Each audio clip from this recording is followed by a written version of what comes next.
ഇന്നത്തെ നമ്മുടെ റെസിപ്പി എന്ന് പറയുന്നത് ചക്കപ്പൊരിയാണ്. നമുക്ക് നല്ല ചക്ക ഇട്ടിട്ടുണ്ട്. അപ്പോൾ ചക്കപ്പൊരി ഉണ്ടാക്കാമെന്ന് പറഞ്ഞിട്ട് പറഞ്ഞു. സോ നമ്മൾ ആദ്യമേ മൈദ എടുത്തു, കുറച്ച് ഉപ്പിട്ടു, കുറച്ച് പഞ്ചസാര ഇട്ടു, പിന്നെ കുറച്ച് മഞ്ഞൾ ഇട്ട് വെള്ളമൊക്കെ ഒഴിച്ച് നമ്മൾ ബാറ്റർ റെഡിയാക്കി വെച്ചിട്ടുണ്ട്. ഇനി നമുക്ക് എണ്ണ ഒഴിക്കണം.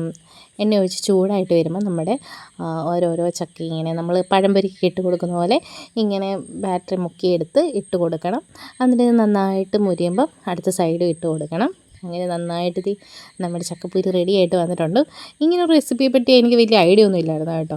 അനേട്ടനാണ് പറഞ്ഞത് ഇങ്ങനൊരു റെസിപ്പി ഉണ്ട്, നമുക്ക് ട്രൈ ചെയ്ത് നോക്കാം. ചക്ക കിട്ടിയപ്പം ആൾ പറഞ്ഞ് അമ്മ നമുക്ക് എപ്പോഴും ഉണ്ടാക്കി തരുമായിരുന്നു. സോ നമുക്കിതൊന്ന് റെഡിയാക്കാമെന്ന് പറഞ്ഞിട്ട് ഞങ്ങൾ ചക്കപ്പൊരി ഉണ്ടാക്കിയിട്ടുണ്ട്. ആ മോൻ കണ്ടാലേ അറിയത്തില്ല നന്നായിട്ട് ഇഷ്ടപ്പെട്ടിട്ടുണ്ടെന്ന്. കണ്ട ആ എക്സൈറ്റ്മെൻറ്റ് കണ്ടോ, ചൂടോടാണ് എടുത്ത് തിന്നുന്നത്. നാക്കൊക്കെ പൊള്ളിപ്പോയി. എന്നാലും വിട്ടുകൊടുത്തില്ല, പിന്നെയും പിന്നെയും കഴിച്ചുകൊണ്ടിരിക്കുകയായിരുന്നു. ഓൾമോസ്റ്റ് ഇത് കൂടുതലും ഞങ്ങൾ തന്നെയാണ് കഴിച്ച് തീർത്തത്.